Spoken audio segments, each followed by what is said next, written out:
Is the Bible the Word of God? Can I hold it in my hands and say it is true and I can trust it? We started to answer that question with looking at the writers of the New Testament. There were two unique things about them. First of all, they wrote as eyewitnesses, or they recorded eyewitness accounts. You can't get much closer to the original than that. And then second, and something that's a good corrective factor for truth and falsehood in history, is that they not only wrote as eyewitnesses, but they appealed to the knowledge of the readers and listeners concerning the facts and the evidence that they wrote about Jesus, what he said and what he did. Are there literary sources, apart from the document that you are studying, that confirm its inner testimony? The first in literary evidence is Irenaeus.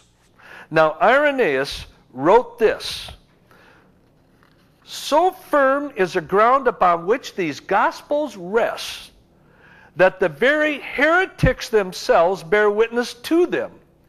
And starting from these," that means the Gospels, "each one of them, the heretics, endeavored to establish his own particular doctrine."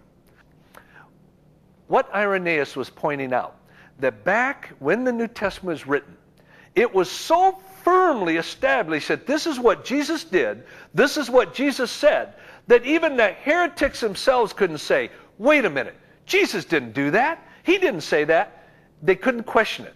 So what they did, instead of questioning that Jesus said or did that, they had to start from the document itself and to develop their own heresies.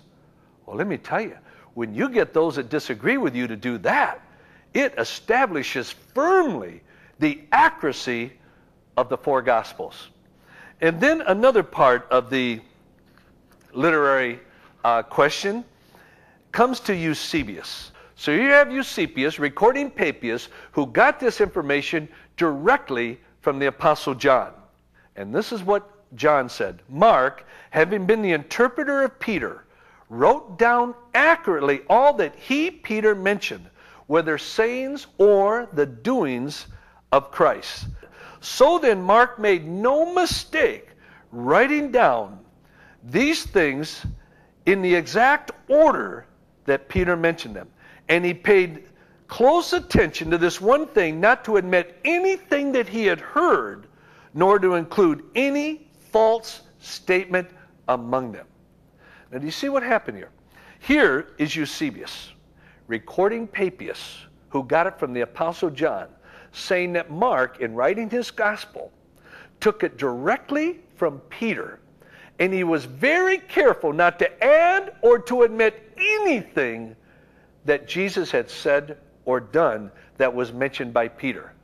Now, in literary source, that is powerful confirmation of the accuracy and the desire for accuracy of the Scriptures.